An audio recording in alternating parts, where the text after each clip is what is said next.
So management is very crucial in rabbit farming.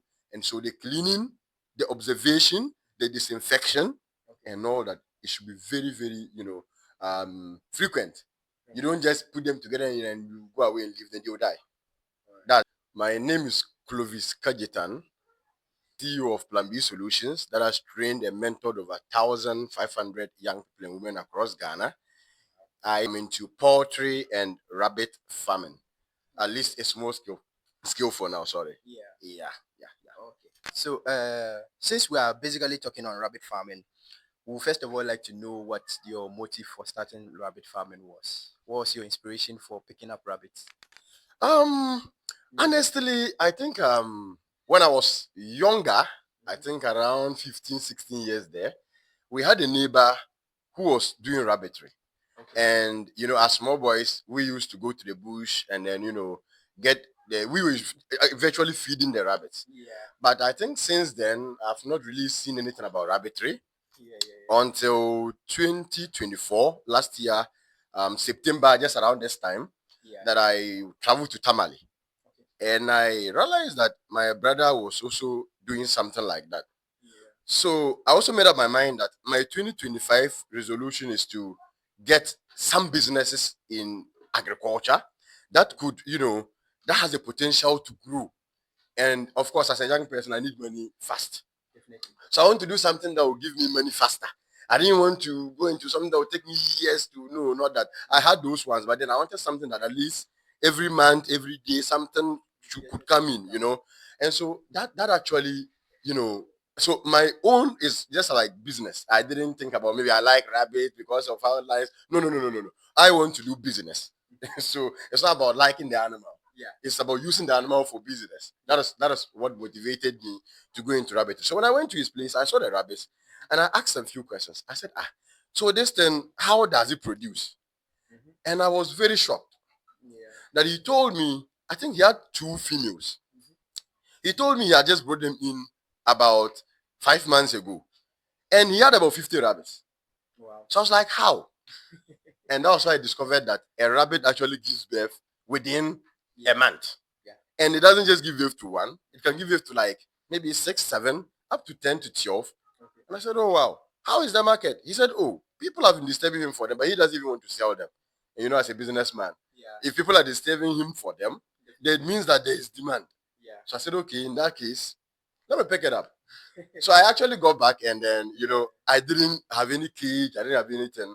But I told him that I need 2 female rabbits. That was what I told him. And he said, okay. But I also said, get them pregnant for me. That time I didn't even have cage, I didn't have anything. I said, let me try it and see. So he sent them from Tamale to Wahir. And when they came, honestly, I left them at my veranda. 2 of them. Wow. So I actually thought like, okay, they could be there for some time once I prepare myself and then get a cage. The next morning, I got up and I saw small rabbits roaming about. They were just struggling. So it has led. So it has littered already. Let me use giving birth. So that people understand me better. It has given birth already. So I had to quickly work my first cage. I did the first cage and there was a lot of mistakes, I just did anything and I kept them there. But glory be to God, it saved me. At least I lost a couple of them. I think I saw about 11 babies. I don't know whether it was the 2 of them that littered or it was just one. But Charlie, I lost a lot of them. I think it was level 6. But because I was just new and I was now learning. So I think for me, the motivation behind it is to use it for business. So that's what I do.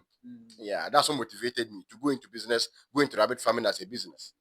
Yes. I'm a beginner and I want to start up a rabbit farming business. So, in case I should come to you to advise me on some essential tips that I may need to get in hand before starting up a rabbit farm, what would you recommend I put in check? Yes, on that, honestly, I will advise every young person that start. Okay. Even if you don't have any knowledge in it, start. You know why I'm saying that? Look, you can use a lot of months learning the wrong thing until you have the thing with you. So you see, don't be afraid to fail. Because when I brought the rabbits and it littered and I lost about 6 of them, But then today, where am I? Yeah, you I have a lot. quite a number of rabbits now. Yeah. Just last year, October, that I started this, Wow. So, but you see, of course, whilst you are now in it, you will now learn. Yeah. Because you are only learning the theory without practicing it. You only learn and sit there. Yeah. But if you have the animal, you learn and then you start. And of course, if you go to a lot of rabbit farmers and you ask them this question, rabbit farmers will tell you different things altogether. Yeah. But of course, formally, or should I say generally, let's say first of all, learn about rabbit housing. As a young person, you are about to start, you want to go into rabbit farming. First thing you need to do quickly is to learn about rabbit housing. What are the required cages for rabbits? How can I keep my rabbits safe? And when you learn about rabbits, you will come across what we call the colony system and then the cage system. Yeah. Now, the colony system is where you put them together. That's what we call inbreeding in rabbitry. And maybe along the video, we'll explain what inbreeding is. And then we also know that we have what we call the cage system. That is easier to manage, easier to monitor, and all that. But as a young person going into rabbit farm, as I said, you start with the rabbit housing. When you are done with that, you have to also look at the breeds. Okay. We have a lot of rabbit breeds available. What is your motive of going into what? Rabbit farming? Is it that you love rabbits and you just want to keep them at home? If that is the case, you could go for something like a lion head or something that we use for pets. Yeah. Okay. But if you want to go commercial, then it will mean that you have to go for breeds that have that standard. If you want to go in for meat and for breeding, all those things are things that you need to learn about. After that, you learn about the health and management. Very important. If you fail in this area, then you are not going to go far in that particular adventure business or whatever you want to do. You won't go far. So management, how to manage them, that is how to clean their cages, their health, how to monitor when a rabbit is sick and all that. And all this information, you can find them online. You can get a lot of information online to learn. So as a young person who wants to start, I would recommend you start with the housing. Yeah. You go into the breeding, you go into medications, and then you can learn about the management. And once you are done, start. Okay. Don't be afraid to lose some. Start. All right. Yes. Okay. So I know when it comes to feeding, it's a bit critical, but I'll let you to touch a bit on feeding. How do you really feed rabbits? So there's a misconception that rabbits eat everything. And so you see rabbit farmers throwing yam peels, cassava peels, rice, and all that to rabbits. Yeah. But you must understand that every animal has a unique digestive system. And the rabbit has a similar digestive system to that of the poultry. Yeah. Okay. But now, what rabbit need most, 90% in fact, is hay. And when I say hay, it's dry grass. And that's what you see here. Yeah. So this is hay, Okay. right? So this is dried bacteria, and we have recommended grasses for them, right? Yeah. So you can give them anything, and in fact, rabbits will eat. Yeah. If we even throw poison to rabbits, they will eat, but after eating, they will die. They'll die. You get it? If you give them any grass, they will eat, but after eating, it will affect them, Yeah. right? And one of the easiest sicknesses or diseases that can kill a rabbit is coccidiosis, Okay. and these things easily cause them. Once they have intestinal issues, Okay. they will have challenges. Yeah. Okay, so aside the hay, you can also have what we call the formulated feed or the pellets for rabbits. Yeah. And so we formulated some feed. I think I should have some around. Okay. This is the formulated feed, right? All right. This in here we have rice bran, Okay. right? And the rice bran serves at what we call maybe should I say roughage to aid their digestion, Yeah. right? We have wheat bran here. It supports the right bran to do the same thing. We have fish meal for protein. Yeah. Okay. We have some broiler here, broiler feed here, just a little portion of it to also support with what? With the protein. We have iodine salt here. We have minerals here, Yeah. and quite a couple of stuff, right? Okay. So you can give them this, but in a very small quantity. So at least each rabbit can eat like this in the morning. Then in the evening, you can give them the hay or any grass at all. You can supplement with vegetables, right? Green vegetables, but don't overgive them. Okay, they will run diarrhea. And when they run diarrhea, they will die. I know you spoke a bit on management, Yeah. but I'd equally like you to elaborate more on it. Management is the biggest portion of rabbit farming. If you're a rabbit farmer and you don't take your management seriously, you are going to lose out. That is the fact. Okay. So that is why we advise that you use the cage system. Because with a system like this, it is easier to clean. You only just have to, bring this down in here, push it there, and you're good to go. So you're cleaning at least every week, depending on the number of rabbits you have on your farm. Every week you have to clean and disinfect. Every week, because rabbits are very delicate animals and they don't like that. You see that sometimes you see a rabbit using their hands on his body, it's baffling like that. So rabbits don't like that. Okay. And so if you're a rabbit farmer, the cleaning and disinfection should be very, very important to you. And every morning as a rabbit farmer, you have to go around your farm, you have to observe your animals. You will see that if a rabbit is sick and is among some rabbits, it will reserve itself at a corner. So you notice that this rabbit is not well. Or you may see certain features in the rabbit that will tell you that no, this rabbit has a problem. So you take a quick action. So people don't take this in serious. That's why they can wake up and say, oh, all my animals are dying. Your management has a problem. So management is very crucial in rabbit farming. And so the cleaning, the observation, the disinfection, and all that, it should be very, very, frequent. You don't just put them together and you go away and leave them, they will die. That's the fact. So management is very important in rabbit farming, and you should take it really serious if you want to go into it. If you want to be a successful rabbit farmer. Yeah. Okay. So do rabbits fall sick? Yes, they do. Just like every living thing. Even trees fall sick. Every living thing falls sick. Rabbit fall sick. And one of the common sicknesses in rabbit is the coccidiosis. So when you observe and you see that the droppings, a rabbit dropping is always round. If you observe that it has become watery, then it means that it's what? Coccidiosis. Or there may be some bacterial infection or something.